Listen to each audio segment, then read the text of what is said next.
The council chamber was built to intimidate. That much was obvious from the moment Ambassador David Grant stepped through the shimmering portal and found himself standing on a platform no wider than a dinner table, suspended above an abyss that seemed to have no bottom. Around him, rising in endless tiers like some impossible amphitheater carved from living crystal, sat the representatives of 800 alien civilizations, about 800 species. Thousands of delegates, every single one of them staring at the lone human who had dared to request an audience. David kept his breathing steady. Behind him, projected on a screen visible to every being in the chamber, Earth rotated slowly in the darkness of space. His home, his responsibility. The planet that these creatures had discovered 3 months ago and had been debating ever since. The debate, he had learned, was simple. Should humanity be allowed to exist? "You stand before the Eternal Council," boomed a voice that seemed to come from everywhere at once. The speaker was Magistrate Thal, a being that resembled a 12-foot pillar of molten bronze, constantly shifting and reforming. "You represent a species that has achieved spaceflight only recently. A species that still wages war upon itself. A species that, by all established metrics, should not be considered for membership in the galactic community for another 3,000 standard cycles." David said nothing. He had been warned about this. The council loved to lecture. They loved to watch primitive species grovel and beg. 17 civilizations had been erased from existence in the last 10,000 years, all because they had failed to convince the council of their worth. He would not beg. Humanity would not beg. "And yet," Thal continued, his molten form rippling with what might have been curiosity, "you requested this audience. You demanded to speak. Most species in your position would be pleading for mercy. You seem ... calm." "I am calm," David replied, his voice amplified by the chamber's acoustics to reach every delegate. "Because I have something to show you." A ripple of interest passed through the assembly. Creatures whispered to each other in languages David could not understand. Some leaned forward. Others pulled back, as though expecting a trap. Good. Let them wonder. 3 months ago, David began, a mining expedition in the Karakoram Mountains on Earth struck something unusual. They were drilling for rare minerals when their equipment hit metal at a depth of 4 kilometers. Metal that should not have existed there. He pulled up a holographic display from his wrist device. The image showed a massive door, easily 50 meters tall, carved from an alloy that gleamed like captured starlight. Our scientists could not date this material. Our engineers could not identify the alloy. But our linguists... David paused, letting the tension build. Our linguists recognized the symbols carved into its surface. He expanded the image, showing the intricate patterns etched into the door. And across the chamber, delegates who had been watching with detached amusement suddenly went very still. The symbols matched the ancient script of the First Council, the original governing body that had united the galaxy 40,000 years ago. A language that had not been used in 20 millennia. "Impossible," hissed Delegate Vorn, a serpentine creature wrapped in scales that shifted through every color of the spectrum. "The First Council left no structures on primitive worlds. It was forbiddance. And yet," David replied, "there it is. Buried under 4 kilometers of rock and ice, waiting." Magistrate Thal's form blazed with sudden intensity. "What did you find behind this door, human?" David allowed himself a small smile. This was the moment he had been preparing for. The moment that would change everything. "We found a facility. A complex stretching for miles beneath our mountains. Inside were weapons, ships, technology beyond anything we have ever imagined." He paused. "And records. Records that explain why Earth was chosen. Why humanity was created." The chamber erupted. Delegates shouted, screamed, demanded explanations. Thal's form expanded, tendrils of molten metal reaching toward David's platform. "You will explain yourself immediately," Thal commanded. "What do you mean, created?" David stood his ground. 40,000 years ago, the First Council faced a threat they could not defeat, an enemy that consumed everything it touched. They called it the Hollow, and it nearly destroyed the galaxy. Your histories say the Hollow was defeated, destroyed, but that is not true. He pulled up another image, a star chart showing a dark region at the galaxy's core, a void where stars had begun to disappear. The Hollow was imprisoned, trapped in a dimensional pocket that required a living lock to maintain. The First Council needed a species that would evolve naturally, that would have no connection to galactic politics, that would instinctively protect their world without knowing why. David met Thal's burning gaze. They seeded Earth with the genetic material necessary. They guided our evolution for millions of years. And they built that facility to ensure we would be ready when the time came. Ready for what? Vorn demanded. David turned to face the entire assembly. 800 species. Thousands of delegates. Every single one of them now hanging on his words. The Hollow is waking up. The prison is failing. And according to those records, humanity is the only species that can stop it. He gestured at the darkness beyond the chamber's crystal walls. You have spent 3 months debating whether we deserve to exist. But the real question is whether you will survive without us. The silence that followed was absolute.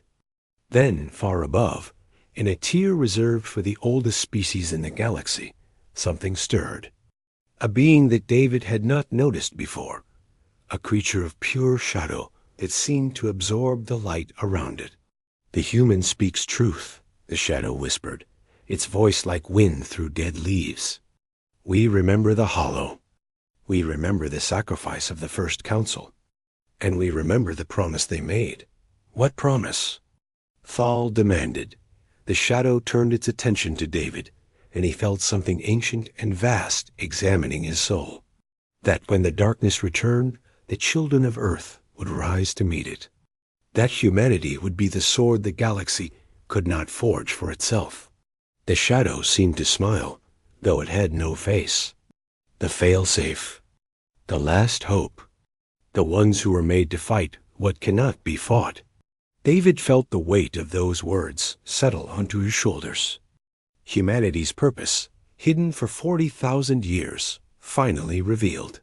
"So," he said, addressing the council with new authority, "do we still need to prove our worth? Or would you rather discuss how we are going to save your civilization?" The chamber remained silent. And in that silence, David Grant, ambassador of a species that had been spacefaring for less than a century, became the most important person in the galaxy. The real work was about to begin. Dr. Maya Torres stood in the heart of the facility that humanity had started calling the Archive. And she tried very hard not to lose her mind. The central chamber stretched upward for what seemed like forever. Columns of pale blue light connected the floor to a ceiling, so distant it disappeared into darkness. Along the walls, thousands of pods stood in perfect rows, each one containing something that pulsed with dormant energy. And at the center of it all, a sphere of contained antimatter rotated slowly, casting strange shadows that moved in ways shadows should not move. "Ambassador Grant is addressing the council now," said Captain Thomas Red, leader of the military team assigned to secure the facility. He was a big man, steady and calm, exactly the kind of person you wanted beside you when the universe stopped making sense. "He says they're listening. Some of them, anyway." Maya nodded absently, her attention focused on the console in front of her. For the past 3 weeks, she had been learning to communicate with the Archive's central intelligence. It was not artificial in any way, she understood. It felt more like talking to a very old, very patient teacher who had been waiting a very long time for students to arrive. "Show me the historical records," she said. "Start from the beginning. The air above the console shimmered, and suddenly, Maya was standing in the middle of a holographic recreation of the galaxy as it had existed 40,000 years ago. Stars blazed around her. Civilizations rose and fell in the span of seconds. And then, from the darkness between galaxies, something came.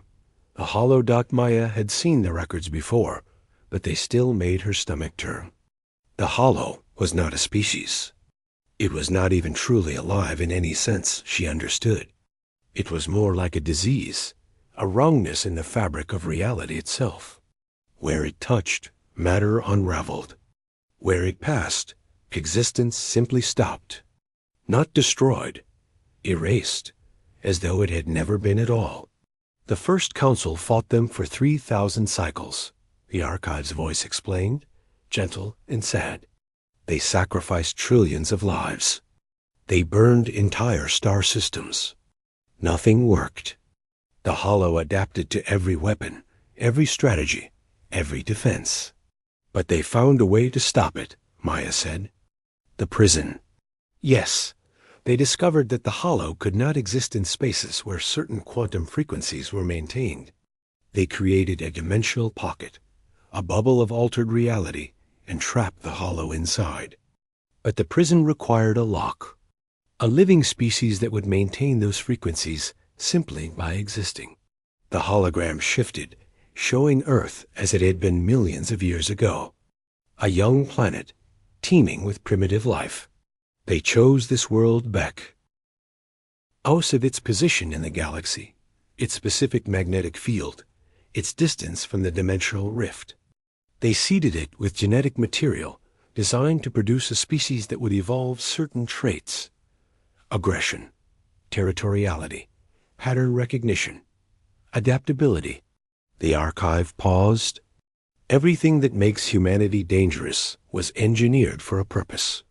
Maya felt cold. All of human history, every war, every conflict, every brutal instinct that philosophers had spent millennia trying to understand, it had all been designed. They had been built to be weapons. Why not just tell us? She asked. Why hide all of this? Because the hollow learns. It corrupts. Any species that knew about the prison would eventually be compromised.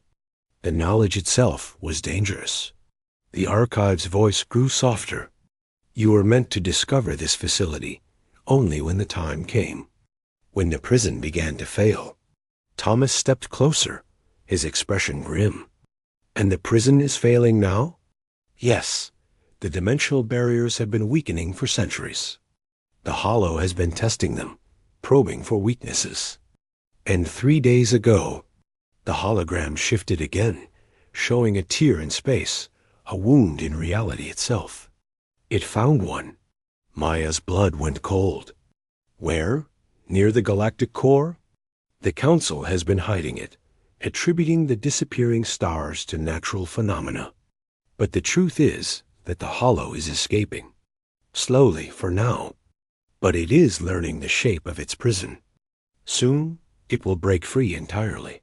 How long do we have? Days, perhaps hours. It is difficult to predict. The archive brought up tactical displays, weapon schematics, ship designs. This facility contains everything humanity needs to fight the hollow. Weapons that collapse probability fields, forcing the hollow into a single dimension where it can be destroyed. Ships designed for human pilots. Tactical protocols that account for the hollow's adaptive nature. Thomas studied the displays. These weapons are incredible. Why did the First Council not use them? They did. But the weapons require specific neural patterns to operate. Patterns that only exist in human brains. The First Council tried to adapt them for their own use, but the technology rejected them. The archive's voice carried something that sounded almost like pride. These weapons were made for you. Only you. Maya turned to Thomas. We need to contact Ambassador Grant. He needs to know that this is not just about politics anymore. The hollow is coming, and we are the only ones who can stop it. Thomas was already reaching for his communicator when the facility shuddered. The lights flickered, and across the chamber, the pods along the walls began to glow. "What is happening?" Maya demanded. "The archive is activating," the intelligence replied. "It has detected the Hollow's presence. The prison has been breached. The first incursion is beginning." "Where?" The hologram shifted to show the council chamber, light years away. And around it, space was tearing open. Dark shapes poured through the wounds in reality, shapes that hurt to look at, forms that existed in angles that should not be possible. The Hollow had found the council, and it was hungry. "Ambassador Grant," Maya said into her communicator, her voice steady despite the terror clawing at her chest. "Can you hear me? You need to get out of there. Now." Static answered her. Then, distant and distorted, David's voice. "Kind of busy at the moment, Doctor. These things are everywhere. The Council's defenses are not working. Nothing is working." Maya looked at the weapon systems surrounding her, at the ships waiting in hangars she had not yet explored, at the pods that were now opening, revealing suits of armor designed for human bodies. "Hold on," she said. "Help is coming." She did not know how. She did not know if it was even possible. But she knew one thing with absolute certainty. Humanity had been made for this moment. And they would not fail. The archive hummed around her. Ancient systems coming to life after 40,000 years of silence.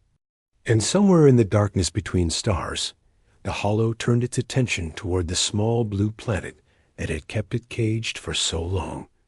The war was about to begin. Ambassador David Grant had seen war. He had served in 3 conflicts before entering the diplomatic corps, had watched friends die, had made choices that still haunted him in the quiet hours of the night. But nothing in his experience had prepared him for what was happening in the council chamber. The Hollow did not attack the way a normal enemy attacked. It did not fire weapons or breach defenses. It simply touched things, and those things stopped existing. Delegates who had been shouting moments ago simply vanished, leaving behind empty spaces where the universe seemed to hesitate, as though it had forgotten what was supposed to be there. David ran around him. The chamber descended into chaos. Alien species that had ruled the galaxy for millennia screamed in languages he could not understand. Defense systems activated, pouring energy into the dark shapes that poured through the tiers in space. The energy hit them and simply disappeared, swallowed by the wrongness that the Hollow embodied. "All humans, fall back to the transport bay," David shouted into his communicator. There were 37 humans on the council station, diplomats and support staff, and the crew of the small ship that had brought them here. Our ships might still work. Move now. He did not know why he thought human ships would be different. Instinct, maybe. Something deep in his genetic code whispering that he was special, that he was made for this. He had thought such feelings were arrogance. Now he wondered if they were something else entirely. The corridor ahead of him twisted. Space itself bent, folding in ways that made his eyes water and his brain ache.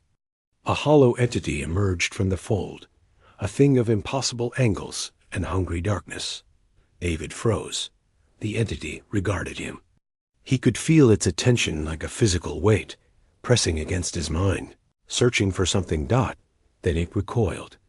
The entity pulled back, its form shuddering as though it had touched something hot. It made a sound that was not quite sound, something that resonated in frequencies human ears were never meant to hear. And then it fled, dissolving back into the wound in reality. David stood there, breathing hard, trying to understand what had just happened. The Hollow had looked at him and run away. Why? Ambassador Grant. Dr. Torres's voice crackled through his communicator, distant but clear. "I saw what happened on the archive's sensors. The Hollow cannot touch you directly.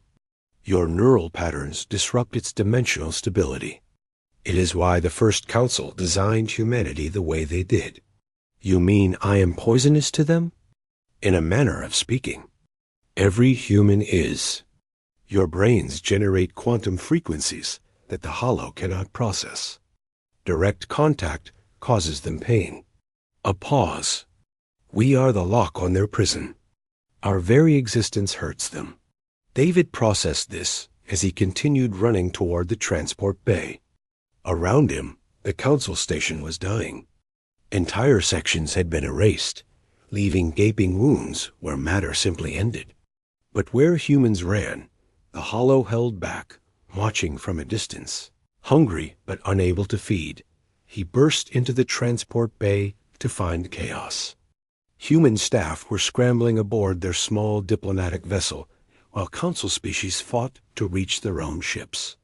Most of the alien vessels were dead, their advanced AI systems corrupted by the hollow's influence. But the human ship, primitive by galactic standards, still hummed with power. "Everyone aboard," David ordered. "We are leaving. What about the others?" asked Lisa Park, his chief of staff. She was young, brilliant, and currently trying very hard not to panic. "We cannot just leave them." David looked at the council species fighting to escape, creatures that had spent 3 months debating whether humanity deserved to exist, beings that had considered erasing his entire civilization because they deemed it too primitive. "Get them aboard," he said. "Everyone who can fit."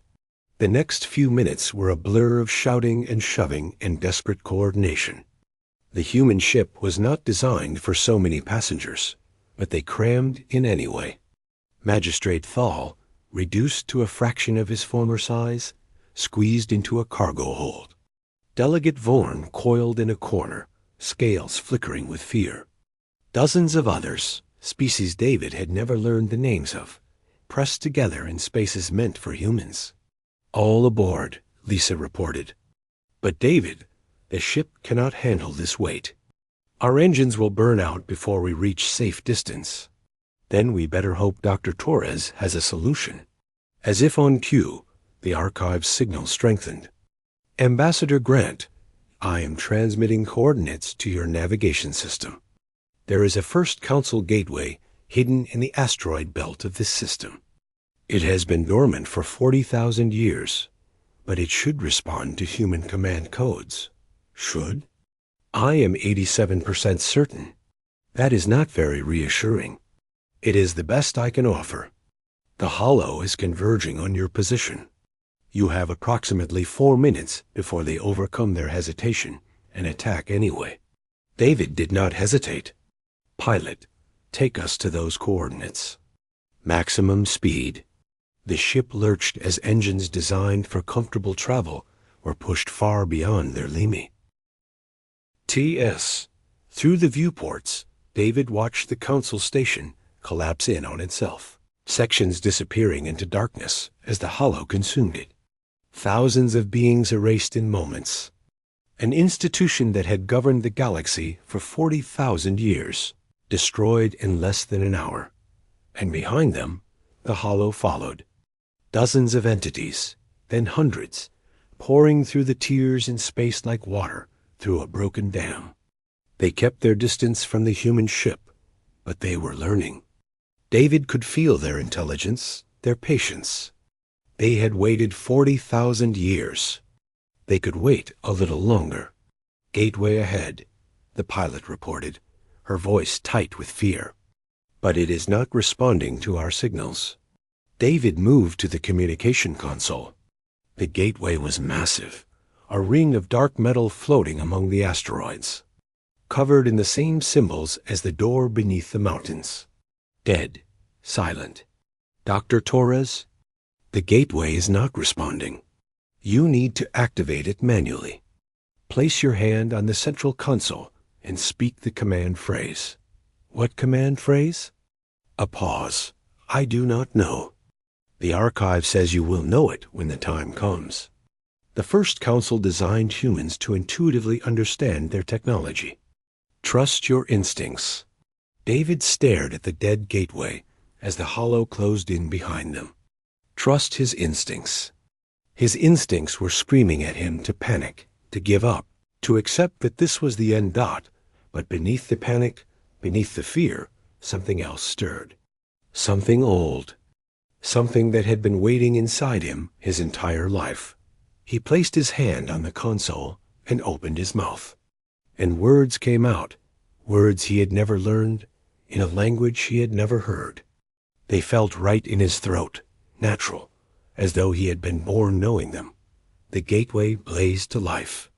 Light erupted from the ancient ring, forming a tunnel through space itself. And through it, David could see Earth, blue and green and impossibly beautiful. "Everyone hold on," he said. "We are going home." The ship dove through the gateway as the hollow screamed behind them. And then they were gone, hurtling through folded space toward the planet that held the only hope for the galaxy's survival. The first battle was over. But the war had just begun. The mountains of the Karakoram had never seen anything like the chaos that descended upon them in the hours after Ambassador Grant's return. Military helicopters filled the sky. Convoys of trucks wound through valleys that had been untouched for centuries.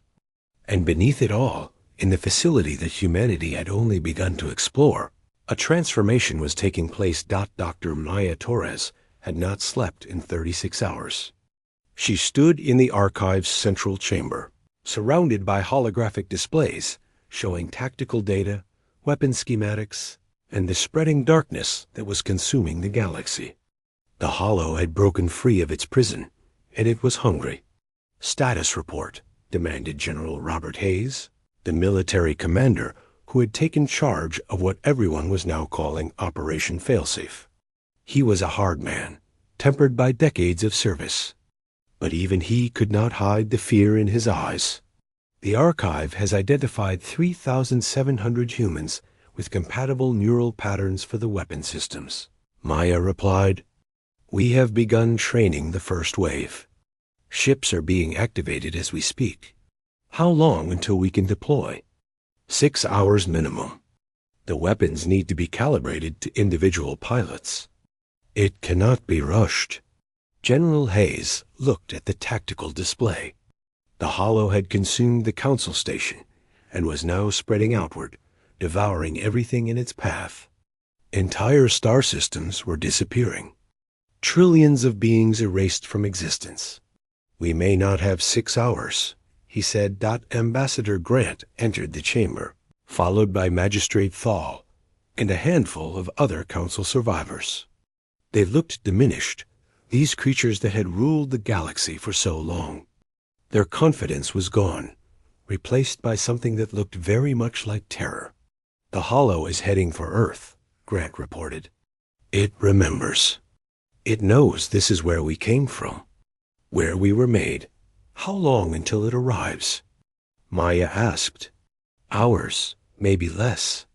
It is moving faster than anything we have ever recorded." Grant looked at the weapon systems lining the walls. "Can we fight?" Maya hesitated. The truth was complicated. The weapons worked. The first tests had proven that.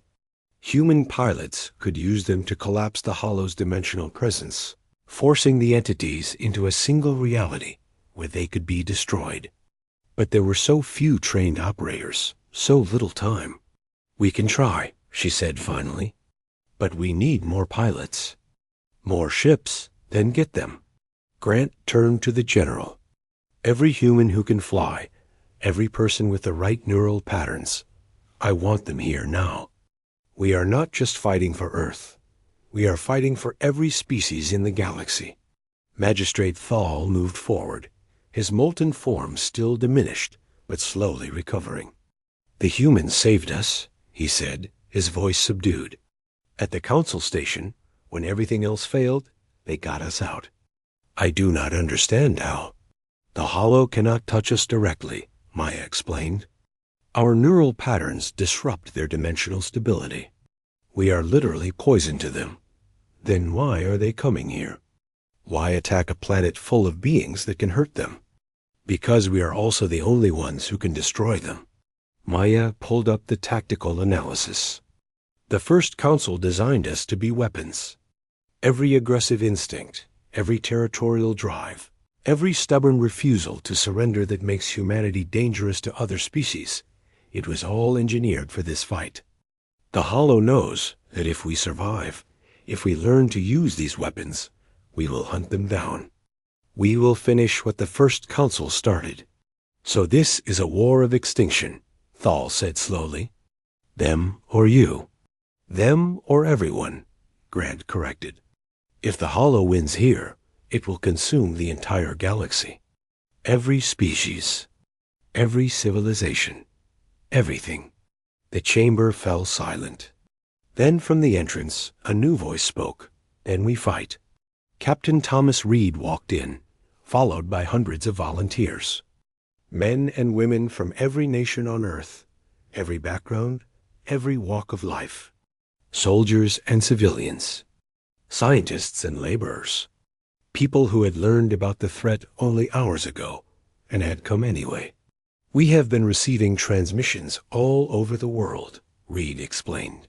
Once people understood what was happening, they came. Thousands of them. Tens of thousands. Maya stared at the crowd. They were scared. She could see it in their eyes. But beneath the fear was something else. Determination. Defiance. The stubborn human refusal to go quietly into the night. The archive has weapon systems for 3,000 pilots, she said. But we can train more. The ships are designed to be intuitive. If you have the right neural patterns, you will know how to fly them. How do we know if we have the right patterns? Someone asked. Maya gestured to a series of pods that had emerged from the floor. Step inside. The archive will tell you. What followed was unlike anything in human history. Thousands of people lined up to be tested, to see if they had the genetic markers that the first council had seeded into humanity 40,000 years ago. Some were rejected, their neural patterns incompatible with the ancient technology. But most were accepted. Ordinary people discovered that they were exactly what the galaxy needed. A teacher from Brazil found herself piloting a ship that moved through space like thought. A farmer from Kenya took control of a weapon system that could tear holes in reality.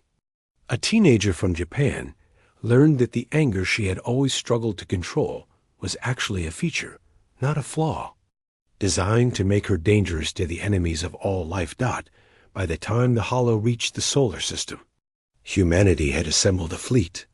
3,400 pilots, General Hayes reported, his voice tight with something that might have been hope. All armed with probability collapse weapons. All ready to fight. Maya watched the tactical display as dark shapes poured through tiers in space near Jupiter. The Hollow had arrived. Millions of entities, a tide of hungry darkness that dwarfed anything the galaxy had ever seen. All pilots, launch, she commanded. Remember your training. Remember what you are fighting for. And remember that you were made for this. 3,400 ships rose from the mountains, from deserts, from oceans and forests and cities. They climbed through the atmosphere and into the void, humanity's first true fleet, facing an enemy that had consumed civilizations. And at the front of the formation, Ambassador David Grant gripped the controls of his ship and smiled. Let U.S. show them what humans can do. The first wave of the Hollow met the human fleet above Mars. For the first time in 40,000 years, the darkness learned what it meant to fear, the battle above. Mars was unlike anything the universe had ever witnessed. Human ships dove through formations of hollow entities, their probability collapse weapons tearing reality itself. Where the weapons struck, the Hollow was forced into a single dimension, stripped of its ability to exist in multiple states at once. And in that single dimension, it could be destroyed. Ambassador David Grant flew at the head of the formation, his ship moving with an instinct he did not fully understand. The controls felt natural, as though the ship was an extension of his own body. He twisted through angles that should have been impossible, fired weapons that collapsed probability fields. watched hollow entities shatter into fragments of dissolved existence. First wave incoming from the left flank, came the voice of Captain Reed over the co. Adjusting formation. Negative, Grant replied. Let them come. Draw them in close, then collapse the pocket. It was a tactic that should not have worked. The hollow was ancient, intelligent, adaptive. It had destroyed civilizations that had spent millennia developing military strategy. But humanity fought differently. Humans did not follow the logical patterns that other species used. They improvised. They took risks that no sane tactician would consider. They treated war like chaos and thrived in the confusion. The hollow did not understand. And because it did not understand, it kept losing. On Earth, Dr. Maya Torres watched the battle unfold from the Archive's command center. The tactical display showed thousands of engagements happening simultaneously. Human ships darted through hollow formations, like wasps attacking a bear. Entities that had consumed entire star systems were being torn apart by beings that had discovered interstellar travel less than a century ago. We are winning, she whispered, hardly believing it. For now, the Archive replied. But the hollow is learning. It is adapting to human tactics. And there are more of them coming. Maya expanded the display. Behind the hollow forces currently engaged, more tiers were opening in space. Millions more entities waiting to pour through. The battle above Mars was just the beginning. The real invasion had not even started yet. We need more ships, she said. More pilots. There are no more ships. What you see is everything the Archive contained. A pause. There is another option. What option? The fail-safe protocol. Maya felt cold. She had found references to the protocol in the Archive's records, but had not fully understood them. Now the Archive showed her the truth. Earth itself was a weapon. The entire planet had been designed as a dimensional anchor, capable of creating a localized collapse in spacetime. If activated, it would pull everything within 10 light-years into a pocket dimension and seal it forever. The hollow would be trapped again, along with everything else in the affected area, including Earth, including humanity. That is our backup plan? Maya asked. Destroy ourselves to save the galaxy? It is the option the First Council created. They knew that if the hollow could not be defeated in open battle, containment was the only alternative. At the cost of 8 billion lives. At the cost of preserving everything else. Maya stared at the activation sequence. It required 3 humans, standing at specific points in the Archive, all agreeing to press the button. A safeguard against accident or madness. But the option was there. The choice was there. She hoped they would never need to make it above Mars. The tide was turning. Human ships were taking losses now. Pilots learning the hard way that even weapons designed to kill the hollow were not invincible. Ambassador Grant watched his tactical display fill with red markers, each one representing a human who would never come home. We are losing too many, he said over the cone. All ships fall back to the secondary line. We cannot fall back, came the voice of Lisa Park, his former chief of staff, now piloting a ship of her own. If we give them space, they will reach Earth. We need to regroup. The next wave is coming. Then we will meet it head on. Lisa's voice was steady, calm. This is what we were made for, David. You said it yourself. She was right.